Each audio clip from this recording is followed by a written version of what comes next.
Le XVIe siècle est celui de la Renaissance et de l'humanisme, un mouvement intellectuel visant à développer l'esprit critique afin de remettre l'homme au centre du savoir et de son destin, tout en renouant avec la civilisation gréco-latine.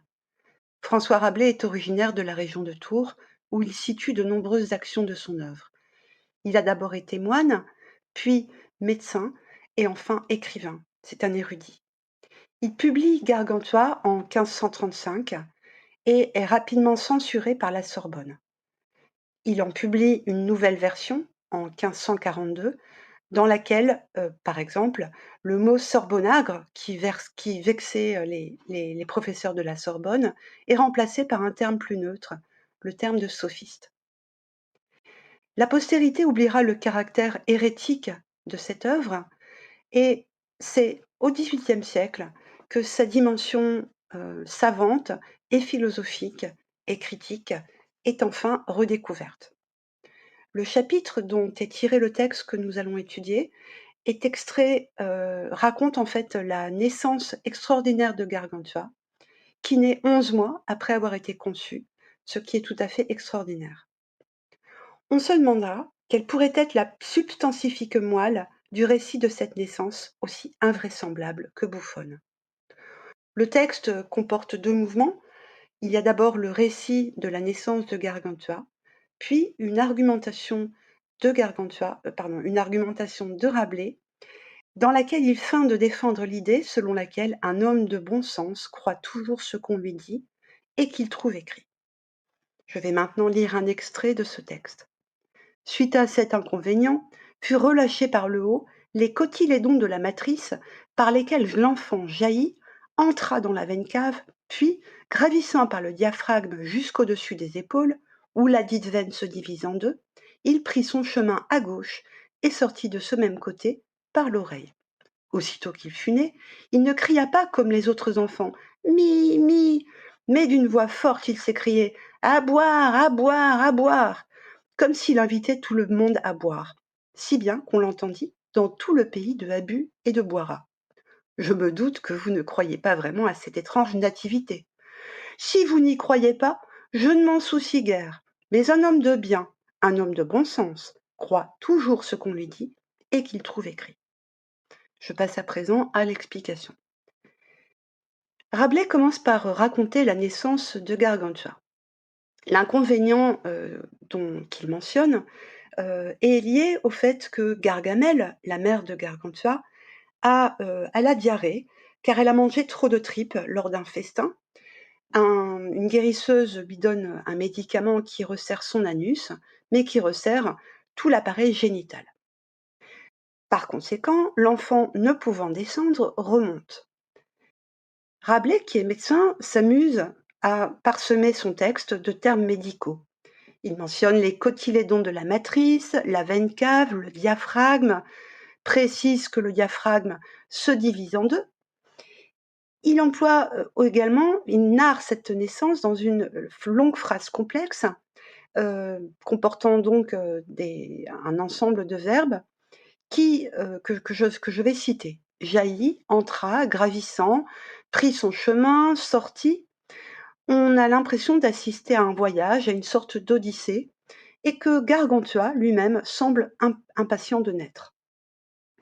Ce voyage héroïque se déroule dans un contexte de beuverie, dans le corps d'une femme souffrant d'indigestion. Il y a donc un contexte d'humour scatologique, mais c'est la naissance d'un roi. Donc tout ceci permet de dire que cette naissance relève du registre héroïque-comique. Rabelais a très probablement pratiqué des accouchements et évoque donc ce qui suit l'expulsion du bébé, à savoir son premier cri. Et tout de suite, Gargantua se distingue. Il ne crie pas comme les autres enfants, mi, mi, un cri qui fait allusion à une légende étrange, selon laquelle un roi égyptien, se demandant laquelle des langues était la plus naturelle, aurait isolé deux bébés, et le premier cri de ses enfants aurait été Becus, qui signifie en latin pain, d'où mi. Mais ce n'est pas le cas de Gargantua, puisque Gargantua, d'emblée, est capable de parler d'une voix très forte, et il exige à boire, à boire, à boire, ce qui fait de lui le digne fils de son père qui est un bon vivant. Et sa voix est si forte que, d'après Gargantua, on l'entend dans toute la région et Rabelais s'amuse avec des toponymes qu'il déforme à but et Boirat.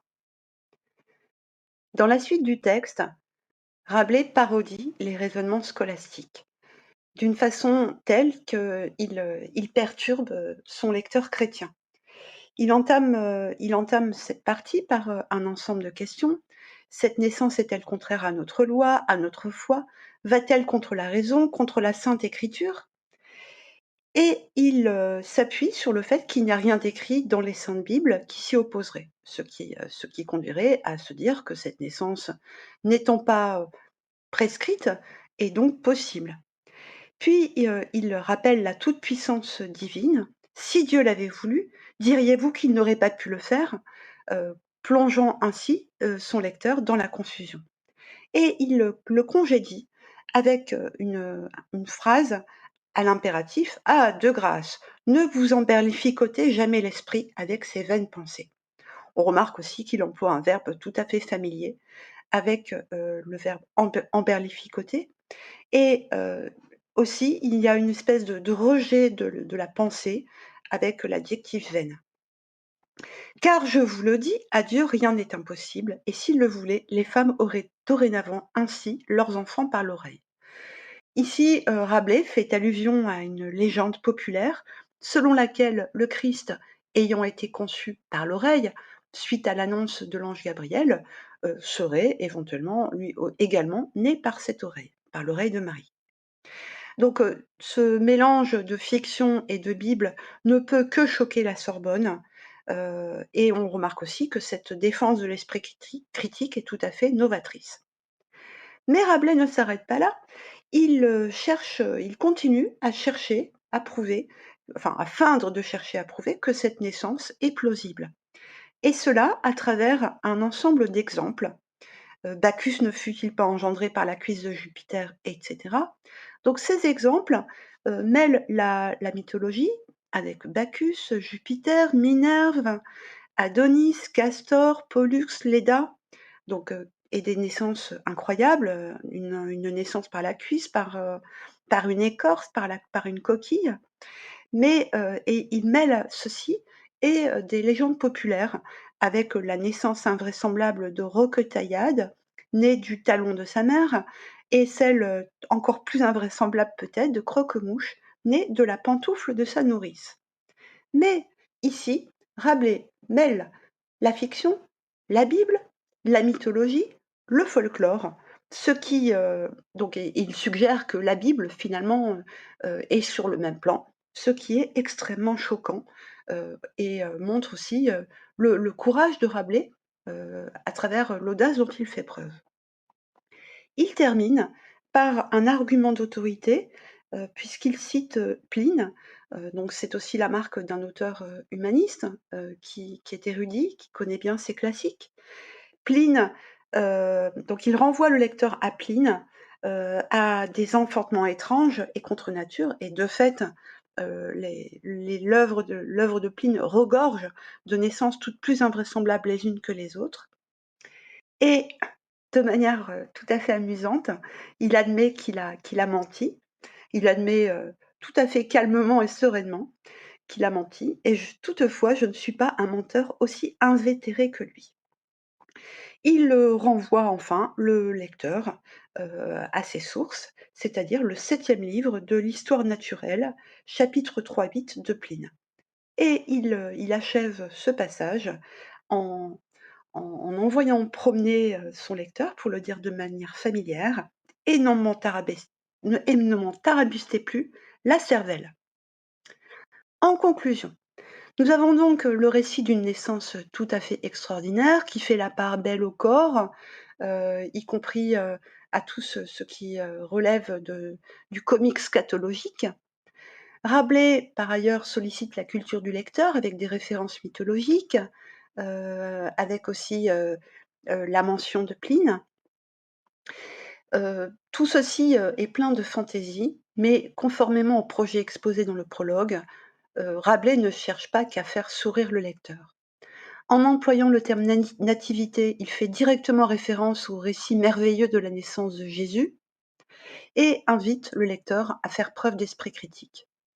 On peut noter aussi que ce texte, cet extrait, entre dans une défense de la fiction, de l'invention romanesque, de la liberté du romancier, qui doivent être respectées et non pas être l'objet de suspicions et des interdits de la Sorbonne.